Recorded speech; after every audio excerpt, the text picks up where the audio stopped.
Hey guys, okay, welcome back to the channel guys. Welcome back to another episode of car reviews. Guys, for today's episode we have something small, something cute. Alright, so this is the Suzuki Swift 1.4 Auto GLX. Alright, so without further ado, we're going to show you a bit more about the car. Let's go!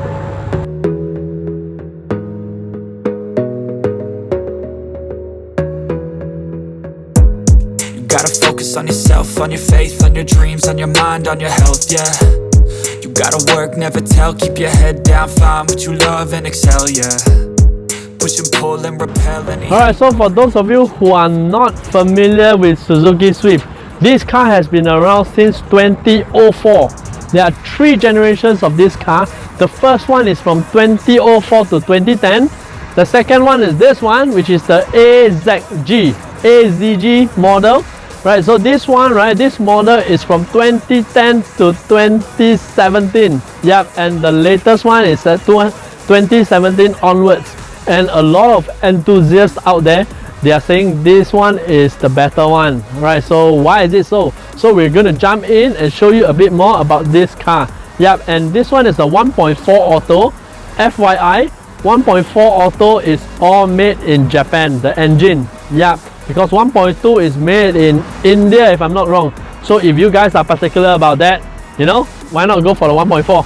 Right, so we're going to start off with the 1.4, which is the engines. So right now we're going to pop the hood up and show you a bit more about the engine. This is a 1372cc engine. It's a 4-cylinder inline, 16 valves. So this is a petrol engine and front wheel drive. And the transmission is 4-speed. Automatic, and the power, right, for this car is about 94 brake horsepower, and the torque is about 130 Newton meters. And for this car, right, one of the key things, guys, this car saves a lot of fuel. The fuel consumption is rated at 16.1 kilometers per liter. Yeah, and for this car's weight is only 1055 kg, so it is relatively light, and it is a very short car. It's only 3.85 meters long. Yep, and the fuel tank is 42 liters. So for 42 liters, and if you can go 16, one full tank will be about 600 plus kilometers, which is very decent in today's market. As you know, the petrol prices are all rising up. So, you know, why not go for something fuel efficient? Right, so right now we're going to show you something important about this car. Okay, of course, all the engine and everything is one thing, but how does it feel in the driver's seat? Right, so right now we're going to bring you into the cabin and show you a bit more about the driver's seat. On your faith, on your dreams, on your mind, on your health, yeah. You gotta work, never tell, keep your head down, find what you love and excel, yeah. Push and pull and repel any hate, go create what you want, feel compelled, yeah. And once you finally get a taste of the race, you'll never look back once you felt that. Alright, so as you slide into the driver's seat, okay, so I would say the size is quite decent, and with the steering wheel and all the buttons and all this for your functions, yeah, I would say it is quite decent, and you know, it has everything in it. Yeah, and the adjustment of this steering wheel is all mechanical, and for the seats, right, all the adjustments and all these are all manual. And for the dashboard, right, I would say everything is laid out nicely. Yeah, everything that is needed is here. Interesting enough, right, it has Bluetooth as well, and it also has a CD player. There was one time me and my wife, we saw the CD player and we were like, okay, let's dig our oldies and all this, and you know, blast some old 90s techno.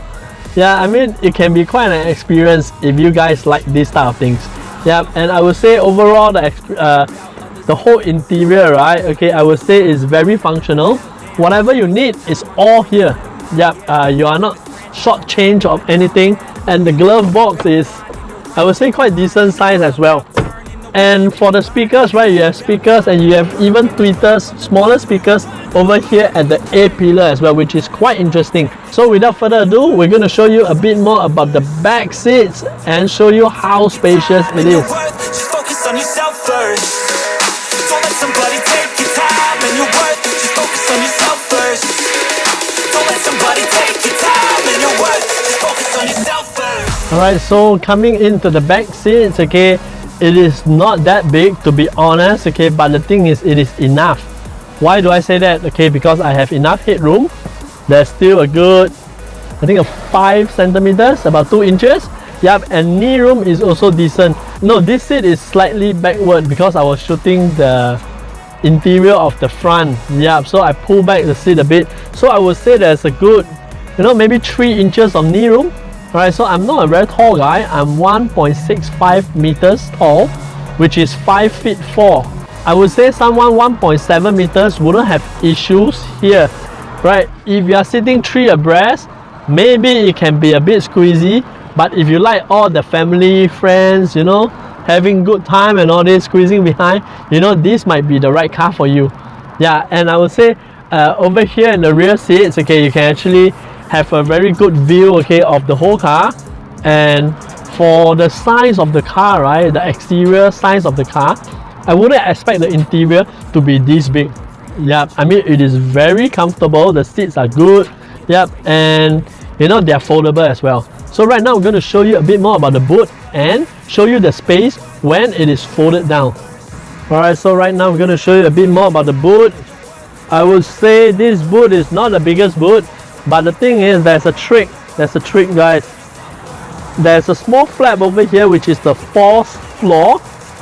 Yeah, so if you lift it up, right, you get a lot of space more. I mean, it'll be much deeper.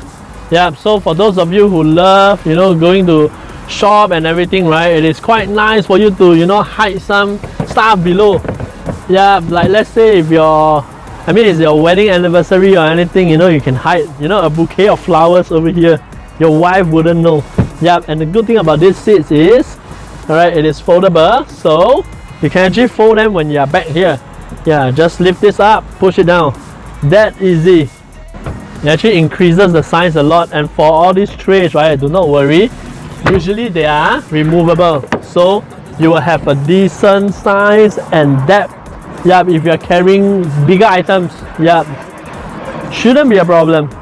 Alright, so right now the last part of the video, which is the most interesting part, let me take you guys out for a drive and see how this car drives. We're going to start with the first impression, how I feel and how does it move. Right, so without further ado, we're going to jump you guys off into the driver's seat. First impressions of driving. Right, as you know, this is a small car, yeah, and it actually feels quite nimble when you drive. Yeah, and the thing is, even if, it is just a small hatchback, but the thing is the drive height, right, is not that low. Yeah, it is quite decent.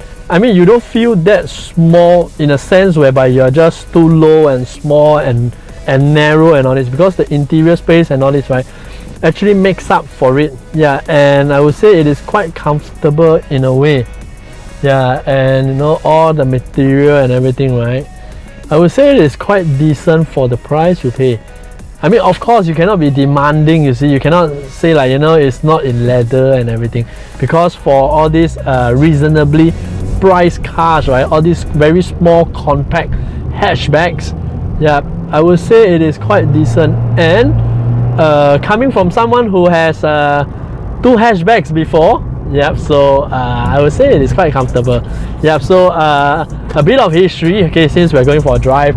Yep, my first car was a Mitsubishi Colt 1.5. Yeah, it is super small and super tight. Yeah, and the aircon of that car is so interesting. It is super cold when it's raining. Yeah, and then when it's bright and sunny, right, sometimes the aircon doesn't work at all. Yeah, so that's my first car. A lot of you guys will have a lot of interesting first car experiences. You can drop down in the comments down below and share with everyone.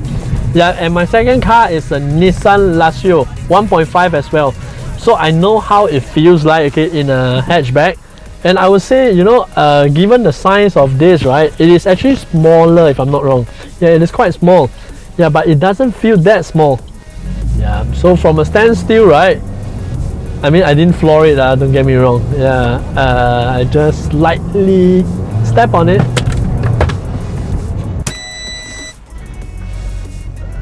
Alright, so I'm back online. Yeah, I'm so sorry. I think I did not mount the camera properly, so it just dropped, and I just roughly adjusted it back. It could be a bit crooked, yep, so sorry about it. Yeah, so I would say this car, right, for the drivability is quite decent. Yep, and you know, for everyday driving and all this, I don't think it'll be an issue. And the key thing about this car is, you know, how fuel efficient it is. And guys, before I end this video, good news. This car is for sale. Yes. Yeah, so if you are interested in this car, guys, check out the description down below. There will be a link for you to click, and it will direct you to the salesperson who is handling this car. Just tell the person, hey, I am a NETTNETCLUB subscriber. I saw this video. What's the best price on this? And for all you subscribers out there, you won't get the, you know, the listed price and all this. No.